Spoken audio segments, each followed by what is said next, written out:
ഇനി ഇത് എൻ്റെ 4ാമത്തെ പെയർ ക്രോക്സ് ആണ്. ഈ ക്ലാസിക് ക്ലോഗ് എന്ന് പറഞ്ഞ മോഡൽ ഞാൻ ആദ്യമായിട്ടാണ് ഉപയോഗിക്കുന്നത്. ആൻഡ് ഇതാണ് എൻ്റെ ഏറ്റവും ഫേവറേറ്റ് ആയിട്ടുള്ള ക്രോക്സിൻ്റെ ഒരു ചെരുപ്പ് എന്ന് പറയുന്നത്. എന്താണ് കാരണം എന്ന് ചോദിച്ചു കഴിഞ്ഞാൽ, ബാക്കിയുള്ളതുണ്ടല്ലോ, ഞാൻ ഇതിനു മുന്നേ ഉപയോഗിച്ച 3 ക്രോക്സിൻ്റെയും ഫോട്ടോ ഞാൻ സ്ക്രീനിൽ കൊടുക്കാം.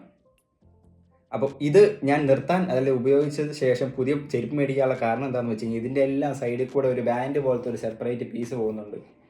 ആ പീസ് ഇന്നല്ലെങ്കിൽ നാളെ എന്നുള്ള രീതിയിൽ ഒരു വർഷം അല്ലെങ്കിൽ ഒരു 7-8 മാസം വരെ ഒരു കുഴപ്പവും കാണില്ല. അതിനുശേഷം എവിടുന്നെങ്കിലും അത് പൊട്ടിപ്പോരും. പൊട്ടുമ്പോൾ എന്താണ്, നമ്മൾ ആ ചെരുപ്പ് കണ്ട ഫെവിക്വിക്കോ ഫ്ലെക്സിക്കോ എന്തെങ്കിലും പശ വെച്ച് ഒട്ടിക്കും. അപ്പോൾ ഒട്ടിക്കുന്ന സ്ഥലം അവിടെ അങ്ങ് നിൽക്കും. പിന്നെ വീണ്ടും അടുത്ത സ്ഥലത്ത് നിന്ന് അത് പറഞ്ഞു വരും. പിന്നെ നമ്മൾ വീണ്ടും അവിടെ ഒട്ടിക്കും. പിന്നെ വേറെ സ്ഥലത്ത് നിന്ന് പറഞ്ഞു വരും. അങ്ങനെ ഒട്ടിച്ചൊട്ടിച്ച് പിന്നെ ഒട്ടിക്കാൻ ഒരു സ്ഥലം ഇല്ലാതെയായി, ഒട്ടിച്ചിട്ട് ഇരിക്കാത്തൊരവസ്ഥയാകുമ്പോൾ നമ്മൾ എന്ത് ചെയ്യും, ഈ സാധനം പയ്യെ അവിടുന്ന് പറിച്ചെടുക്കാൻ നോക്കും. ഇത് ഞാൻ എൻ്റെ കൂട്ടുകാരിൽ ഇഷ്ടം പോലെ കണ്ടിരിക്കുന്ന സംഭവമാണ്. അപ്പോൾ പറിച്ചെടുക്കാൻ നോക്കുമ്പോൾ എന്ത് ചെയ്യും, ആ പശയുടെ കൂടെ ആ ചെരുപ്പിൻ്റെ കുറച്ച് ഭാഗം കൂടെ ഇങ്ങനെ ഒട്ടിച്ചേർന്ന് അത് പറഞ്ഞു വരും. പിന്നെ അവിടെ ഒരു ചെറിയൊരു തുള വീഴും.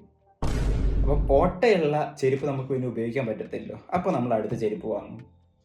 ഈ ഒറിജിനൽ ക്രോക്സിൻ്റെ ചെരുപ്പാണ് വാങ്ങുന്നതെങ്കിൽ ഒരു 2500 തൊട്ട് മേളിലോട്ടാണ് ഇതിൻ്റെയൊക്കെ ഒരു വില എന്ന് പറഞ്ഞു കഴിഞ്ഞാൽ. അപ്പം അത്രയും കാശ് കൊടുത്തൊരു ചെരുപ്പ് മേടിച്ചിട്ട് നമ്മൾ ഒരു വർഷത്തിന് കൊണ്ട് ഉപയോഗിച്ചിട്ട് അത് കളയുക എന്ന് പറഞ്ഞാൽ അത്ര നല്ല സംഭവമല്ല. അപ്പോൾ ഞാൻ ആലോചിച്ചൊരു സംഭവമാണ്, ഈ സൈഡിൽ ബാൻഡ് ഇല്ലാത്ത മോഡൽ നമുക്ക് എവിടെയെങ്കിലും കിട്ടുമോ? അങ്ങനെ ക്രോക്സിൻ്റെ ഒരു മോഡൽ ഉണ്ടോ എന്ന് നോക്കി പോയി എന്ന് പറയുമ്പോൾ ഒത്തിരി പാടൊന്നും പെട്ടില്ല. ഡയറക്റ്റ് വെബ്സൈറ്റിൽ കയറിയപ്പോൾ തന്നെ സാധനം കിട്ടി. ഞാൻ മേടിച്ചൊരു ചെരുപ്പാണ് ഈ ക്ലാസിക് ക്ലോഗ്സ് എന്ന് പറഞ്ഞ മോഡൽ.